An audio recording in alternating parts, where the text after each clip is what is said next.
اسی بنیاد پر ہم دیکھتے ہیں کہ ایک معروف روایت جو ہم عام طور پر لوگ جب روزہ کھولتے ہیں تو روزہ کھولتے وقت جو دعا پڑھتے ہیں، اللہم لک صمت وعلی رزقک افطرت، بہت سارے لوگ اس حدیث پر عمل کرتے ہیں۔ یہ سنن ابی داؤد کی 2328 نمبر کی روایت ہے، لیکن آپ دیکھیں کہ میرے بھائیوں یہ حدیث بھی اصل میں سندن ضعیف ہے کہ اللہ کے نبی صلی اللہ علیہ وسلم سے یہ روایت روزہ کھولنے کے وقت یہ دعا اللہ کے نبی صلی اللہ علیہ وسلم سے ثابت نہیں ہے۔ اللہ کے رسول صلی اللہ علیہ وسلم بسم اللہ کہہ کر کے روزہ کھولتے تھے، اور یہی طریقہ ہمارا اور آپ کا بھی ہونا چاہیے۔ اللہ کے نبی سے جو چیز ثابت ہے، کیونکہ یہ بہت ساری اس کی سندیں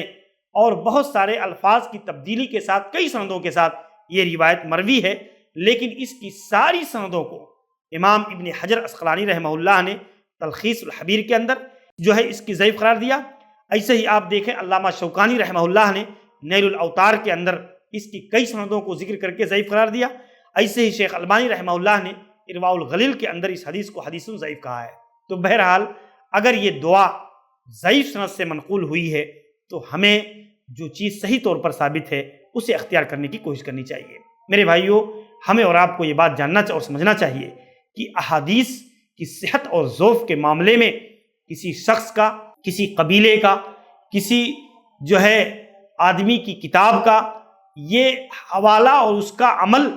یہ چیز ہمارے لیے معتبر نہیں ہوا کرتی ہے، بلکہ اس کی استنادی حیثیت کو دیکھا جاتا ہے۔ جمہور علماء، محدثین، جرح و تعدیل کے علماء نے جو حکم لگایا ہے اس حدیث پر، اس کی بنیاد پر اس حدیث کا حکم طے ہوتا ہے۔ تو اس بنیاد پر آپ دیکھیں کہ یہ حدیث ایک زمانے تک لوگ اس پر عمل کرتے رہے، لیکن بعد میں شیخ البانی اور کبار علماء نے اس حدیث کی تحقیق کر کے اس کو ثابت کیا کہ یہ روایت سندن ضعیف ہے۔ تو اس کی بنیاد پر ہمیں اور آپ کو انشراح صدر کے ساتھ جو ہے اسے ترک کر دینا چاہیے۔ میں آپ کو بتاؤں، امام ابن جوزی رحمہ اللہ نے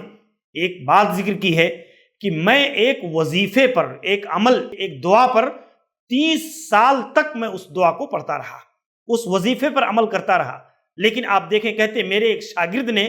اس وظیفہ سے متعلق ہمیں بتایا کہ یہ روایت ضعیف ہے، بلکہ سخت قسم کی ضعیف ہے۔ تو میں نے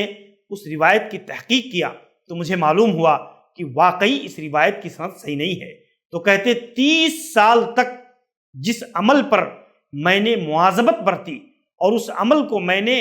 وظیفہ کے طور پر اختیار کیا، لیکن جب اس عمل کے بارے میں مجھے علم ہوا کہ وہ روایت سندن صحیح نہیں ہے تو میں نے فوراً اس کو ترک کر دیا۔ یہی سلف کا طریقہ ہے میرے بھائیوں، کہ اگر کوئی روایت اس کی استنادی حیثیت واضح ہو جاتی ہے، موضوع، اس کا ضعف، اس کا جو ہے منکر ہونا، اس کا کمزور ہونا، من گھڑت ہونا واضح ہو جاتا ہے، تو ہمیں اس پر اڑے رہنا، اس کو صرف عقیدت کی بنیاد پر لینا،